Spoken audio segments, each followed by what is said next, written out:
কোরবানির রশি পর্যন্ত ব্যবহার করা যাবে না। হ্যাঁ, ফালায়া দেওয়া যাবে বা সৎকা দিয়া দেওয়া যাবে, নিজের ব্যবহারে লাগানো যাবে না। চামড়া ব্যবহার করতে পারেন আপনি প্রসেসিং করে, কোনো নিষেধ নেই চামড়া, কিন্তু বিক্রি করে টাকা নিজে খেতে পারবেন না, এটা দান করে দিতে হবে। আবার এটাও সত্য, কসাইকে মজুরির বিপরীতে দিতে পারবেন না, যে তুমি বানায় দাও চামড়াটা লয়ে যাও, এটাও চলবে না। বা তোমাকে 5 কেজি গোশত দিয়ে দেবো, এটাও চলবে না। বিনিময়ে কিচ্ছু দেওয়া চলবে না, রশি পর্যন্ত দেওয়া চলবে না। ভালো করে জেনে নেন। কিন্তু ছিলাম মেরে দোস্ত, কোরবানির ফলসাফা এটাই যে আল্লাহর জন্য ইখলাস অর্জন করার জন্য, ইখলাসকে সামনে নিয়ে আল্লাহকে রাজি খুশি করার জন্য রক্ত প্রবাহিত করে দাও, গোশত মকসদ না। যদিও শরীয়ত ফতুয়া দেয় আপনি পুরাটা খাইতে পারেন, যদিও শরীয়ত ফতুয়া দেয় ফ্রিজিং করতে পারেন, ফতুয়া ভিন্ন জিনিস, ফতুয়া ভিন্ন জিনিস। আর আরেকটা ভিন্ন জিনিস, যেটা উর্দুতে বুঝলে হয়তো বুঝতে পারেন, মোহাব্বত শিখা দেতি হ্যায় আদাবে মোহাব্বত কো। বই পড়ে আজ পর্যন্ত কেউ পীড়িত করতে পারে না, পীড়িতেই পীড়িতের তরতিব শিখায়া দেয়। কখন ছাদে উঠবো, কখন গলির কোনায় দাঁড়াইবো, কখন স্কুলের সামনে যাইবো, কখন কোন মার্কেটে যাইবো, এগুলা সব পীড়িত আস্তে আস্তে শিখাইতে থাকে। এমন পর্যন্ত শিখায় যে কোন দিন রাত্রে গাট্টি গুট্টি সব লইয়া দুইজনে ভাইগা যাব। এটা বই পুরো করা যায় না। এই জন্যই তো উর্দুওয়ালা খুব ভালো বলছে, মোহাব্বত শিখা দেতি হ্যায় আদাবে মোহাব্বত। খাইতে পারেন, কিন্তু মোহাব্বত ভিন্ন জিনিস, মোহাব্বত ভিন্ন জিনিস। যে আমার যা লওয়া হয়ে গেছে, রক্ত দেখানো দরকার ছিল দেখায়া দিছি, তাকওয়া নেওয়া দরকার ছিল নিয়ে নিছি। গোশত এটা তো তাজাই ডেলি খাবো, দরকার নাই 2-4 টুকরা রাখলো আর বাকিটা সব দিয়ে দিল। নিজের যাই ঝামেলা হবে এই জন্য দূর দূর পাঠায় দিল, দূর দূর পাঠায় দিল, দূর দূর পাঠায় দিল, গ্রামগঞ্জে পাঠায় দিল, বলা দিল ভাই আগে ছিল, সমাজ ছিল আগে, এখন নাই, গ্রামও নাই। আগে আমরা ছোটবেলা দেখছি আমাদের গ্রামে যত গরু কোরবানি হইতো সব এক জায়গায় হইতো, সবার থেকে শরীক যেই কজনই থাকুক, গোশত আগে 7 ভাগ হইতো, 1 ভাগ রেখা দেওয়া হইতো, 6 ভাগ শরীকদের ভিতরে ভাগ হইতো। যতগুলার থেকে 1 ভাগ রাখা হয়েছে এগুলো আবার গ্রামের পঞ্চায়েতের লোকেরা বৈশা গ্রামের ঘর হিসাবে কেজি করে ভাগ করা হইতো। এখন আর নাই, আছে এখন খুব কম। আপনার ওইখানে থাকবে কিন্তু সব জায়গায় নেই, খুব কম হয়ে গেছে এখন। আগে ছিল, আগে এটাই নিয়ম ছিল। এটা হওয়ার পরে তারপরে কুরবানি যারা দিছে এদেরটা ভাগ হইতো। আগে ছিল আমাদের ছোটবেলা বলতেছি, গ্রামগঞ্জে এখনো তো আমরা যাই, হয়তো 2-4 জায়গায় আছে, 10 জায়গায় আছে, কিন্তু ব্যাপকতা নাই। আগে এরকমই ব্যাপক ছিল। গোশত ওই পর্যন্ত ঘরে উঠতো না যত মতো গরিবেরটা পৃথক না করা হইতো, ওটা ভাগ না হইতো। ধনীরা বলতো আমার ঘরে চুলা জ্বলবে, এর ঘরে জ্বলবে না।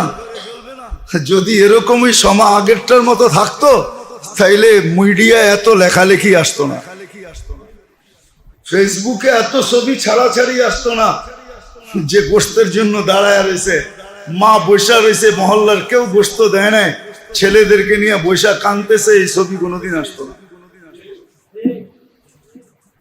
তো যেটা বুঝাইতেছিলাম, আল্লাহ করুক বুঝে আস। 13টা দিন বড় দামি, আসতেছে আরাফা। এখন এখানে প্রশ্ন হইতে পারে যে আরাফার দিন যদি দেখেন তো আমাদের এখানে 8 জিলহজে রাখতে হবে। বৃহস্পতিবার দিন আমাদের ঈদ, বুধবার দিন আমাদের এখানে 9 তারিখ হয়, মঙ্গলবারে আরাফা হবে, এর চেয়ে সুন্দর পদ্ধতি হলো যে আপনি 2টা রোজা রাখেন কমসে কম, 8 তারিখ 9 তারিখ। যদি জায়গা হিসাবে হয় তো 8 তারিখ আরাফার দিন সৌদি আরবে, আমাদের এখানে 8 তারিখ জিলহজের, মঙ্গল বুধ, মঙ্গলবার দিন আরাফার দিন হবে। তর্কে বিতর্কে না যায় মঙ্গলবারে আপনি রোজা রাখলেন, ওইটাও হয়ে গেল আরাফার দিন হিসাবে। আর যদি তারিখ হিসাবে দেখেন তো বুধবারে আর রাখেন 2টা, আরেকটা আমাদের এখানে 9 তারিখ হিসাবে আরাফা হয়ে যাবে। কমসে কম 2টা রাখেন, বিতর্কে আর যেতে হবে না। যদি দিন হিসাবে হয় ওটাও হয়ে গেল, যদি তারিখ হিসাবে হয় তাহলে ওটাও হয়ে গেল। 2টা রাখেন, রাতগুলা ইবাদতে কাটা। কোরবানি আসতেছে, কোরবানির সহি মাসলা শিখেন, সহি পদ্ধতি শিখেন। অল্প একটু আমি টাচ দিলাম যে কোরবানি এটার নাম না যেটা আমাদের দেশের অর্থশালীরা করে, কোরবানি এটার নাম। আপনাকে গোশত খাইতে মনে চায়, হ্যাঁ আপনি কিছু নিয়ে আনেন ওইখান থেকে, বলে দেন আমাকে কিছু পাঠায় দিও, নিয়ে আনেন, বাকি দিয়া দেন, সহি জায়গায় দেন যাতে সহি ভাবে বন্টন হয়। সত্য তো এটাই, আল্লাহ একটা জিনিস কারো হাতে দেন নাই, কিরামান কাতিবিন ইয়ালামুনা মা তাফআলুন, আমাদের কর্ম লেখার জন্য। ওই প্রবাদ বাক্য আছে না, 2 কান্দে 2 মোহরি লিখতে আছে ডায়েরি, ডায়েরি লেখার জন্য তো নির্ধারিত আছে, মা মিন কাউলিন ইল্লা লাদাইহি রাকিবুন আতীদ, কথাকে অডিও করার জন্য তো ফেরেশতা আছে, কিন্তু দিলে কি আছে এটার জন্য আল্লাহ নিজের হাতে রাখছেন।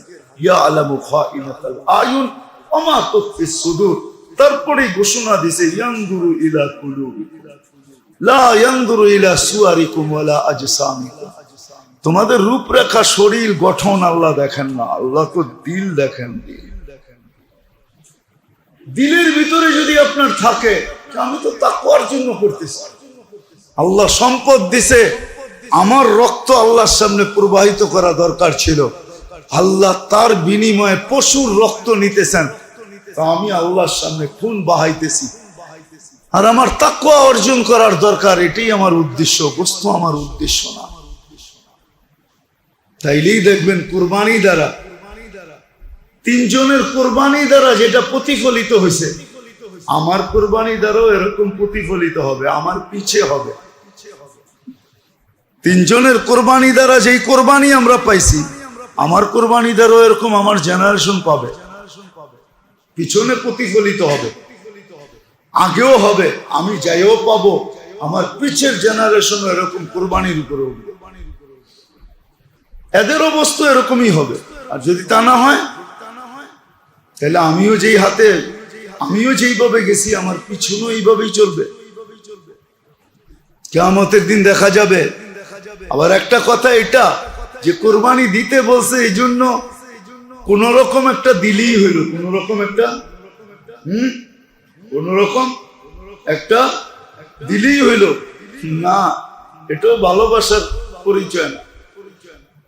কি ভালোবাসার সমর্থ থাকলে তো দুনিয়ার বড় বড় ব্র্যান্ডের দোকানে যান, ঠিক না?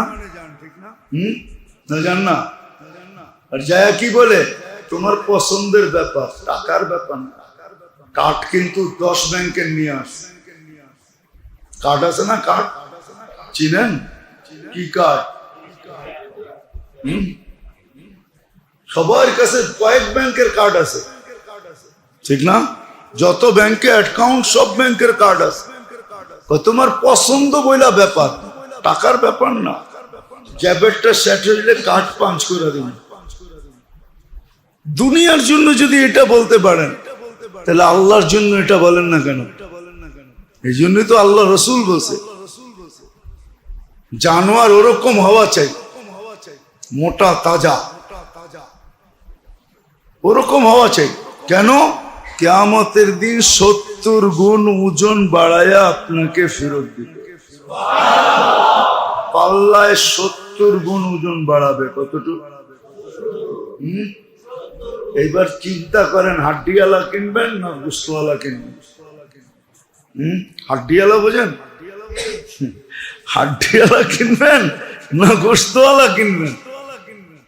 হাড্ডিওয়ালাও কিনতে পারেন, হয় না? কোরবানি ওয়াজিব, মিয়া কোন রকম একটা দিলেই হয়েছে, কোন রকম একটা দিলেই হয়েছে। বোঝা গেল এখানে মোহাব্বত নেই। মোহাব্বত যদি থাকে তো এটাই বলে তোমার পছন্দের ব্যাপার, টাকার ব্যাপার না। ক্যাশ শেষ হয়ে গেলে কার্ড আছে, নাহলে দরকার হইলে ফোন করে বাসার থেকে টাকা আনায় নিবে, পছন্দ করো। আল্লাহ বলে, রসুলও বলে কোরবানি পছন্দের হওয়া চাই। কোরবানি পছন্দের হওয়া চাই, কোন সলচাতুরির আশ্রয় না নেওয়া চাই। কোরবানির রশি পর্যন্ত ব্যবহার করা যাবে না। হ্যাঁ, ফালায়া দেওয়া যাবে বা সৎকা দিয়া দেওয়া যাবে, নিজের ব্যবহারে লাগানো যাবে না। চামড়া ব্যবহার করতে পারেন আপনি প্রসেসিং করে, কোনো নিষেধ নেই চামড়া, কিন্তু বিক্রি করে টাকা নিজে খেতে পারবেন না, এটা দান করে দিতে হবে। আবার এটাও সত্য, কসাইকে মজুরির বিপরীতে দিতে পারবেন না, যে তুমি বানায় দাও চামড়াটা লয়ে যাও, এটাও চলবে না। বা তোমাকে 5 কেজি গোস্ত দিয়ে দেবো, এটাও চলবে না। বিনিময়ে কিচ্ছু দেওয়া চলবে না, রশি পর্যন্ত দেওয়া চলবে না। ভালো করে জেনে নেন। কিন্তু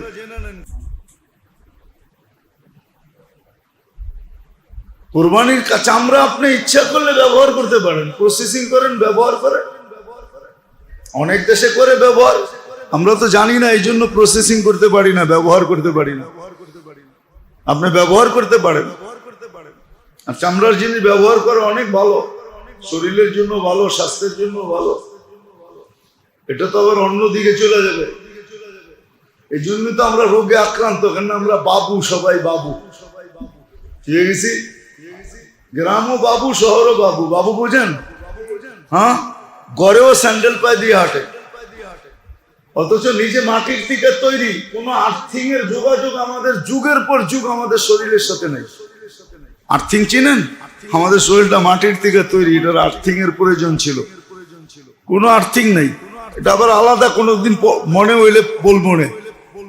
এটার উপরে এখন রিসার্চ চলতেছে, ক্লিনিক পর্যন্ত খুলে গেছে আর্থিং এর চিকিৎসা, আর্থিং দিয়ে চিকিৎসা।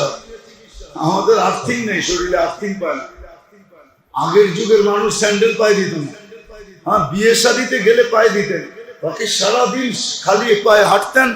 হ্যাঁ, বুড়া হয়েও জোয়ানের মতো চলতেন, আর এখন জোয়ান হয়েও বুড়ার মতো চলে। জোয়ান দেখবেন চারে বয়ে নামাজ পড়ে, কিসে কোমর চলে না। এখনই যদি কোমর না চলে, 20 বছর পরে কি চলবো? তখন তো কবরও চলবো না মনে হয়। আর্থিক পায় না শরীর। চামড়া ব্যবহার করতে পারেন আপনি প্রসেসিং করে। হ্যাঁ, আমাদের দেশে চামড়া খাওয়ার প্রযুক্তি নাই, দুনিয়া অনেক দেশে চামড়া খায়। আমরা তো খাই ভুড়ি, ঠিক না? হ্যাঁ, যেটা খাওয়ার না ওইটা খাই। চামড়া কিন্তু ভুড়ির চেয়ে 100 গুণ বেশি মজা, কিন্তু প্রসেসিং জানতে হবে চামড়া কেমনে খায়। আমাদের দেশে না চামড়ার দাম নাই, চামড়ার দাম আছে।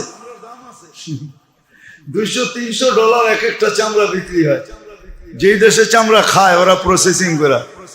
আপনারা তো আইনা খাওয়াইতে পারবো না, খাওয়াইতে পারলে, খাওয়ানোর পরে না বললে আপনি জীবনে ধরতে পারবেন না আপনি কি খাইছেন। বলতে হবে যে এটা তো চামড়া খাইলেন। আপনি তো মনে করবেন গোস্ত বুঝি ছোট ছোট গুটি গুটি করে আমারে খাওয়াইছে, আর টেস্টি কি, মজা কি। বলে আপনি খাইছেন? হ্যাঁ, আমি খাইছি, এই জন্য কইতেছি আপনাদের। আমাদের দেশে প্রযুক্তি নাই, চামড়া কেমনে খায়। তাহলে আমাদের দেশেও চামড়ার দাম হইতো। মাদ্রাসালার এত কষ্ট করে চামড়া উঠায়, বেচে 400-500 টাকা, ঠিক না? সিন্ডিকেট এমন হওয়ার হয়েছে। এখন করবো মাদ্রাসালার তো পয়সার দরকার, এই জন্য উঠায়। রব্বে কাবার কসম, মাদ্রাসা এই টাকা দিয়ে চলে না, মানবতার খাতিরে উঠায়। মাদ্রাসালা দিয়ে চামড়া 1 বছর কালেকশন করা ছেড়ে দেয়। আপনি দেখেন চামড়ার আপনার গলি অলি গলির অবস্থা কি। আপনি যাবেন ট্যানারিতে নিয়ে একটা চামড়া বেচতে, আপনি তো ফালাই দিবেন, 2-4-5 ঘন্টা পরে এটা পচে যাবে। দেখেন কি অবস্থা হয়। মানবতার খাতিরে এরা নেয় যে এলাকার ভিতরে দুর্গন্ধ না হোক, শহর দুর্গন্ধ না হোক, পরিষ্কার পরিচ্ছন্ন হোক, আমরা কিছু পাই আর না পাই, আমাদের পরিবেশ সুন্দর থাকুক। নাহলে কি ট্যানারিওয়ালারা পারবে নাকি এত লক্ষ 1 কোটি চামড়া উঠাইতে? কোথায় যায় উঠাবে, কিভাবে প্রসেসিং করবে, ওদের পর্যন্ত কে পৌঁছাবে? যাকে এটা আলাদা আলোচ্য বিষয়। আসেন এই কয়টা দিন কাজে লাগাই, কোরবানি যেভাবে করা শিখি, এখনো সময় আছে, শিখা ওইভাবে কোরবানি করি, যাতে কোরবানি আমাকে তাকওয়া দেয়, যাতে কোরবানির জানোয়ার কিয়ামতের দিন আমার সামনে দাঁড়ায়, যার উছিলায় আমি ওই জান্নাত পাবো, ওই মর্যাদা পাবো, ওই সান্নিধ্য পাবো।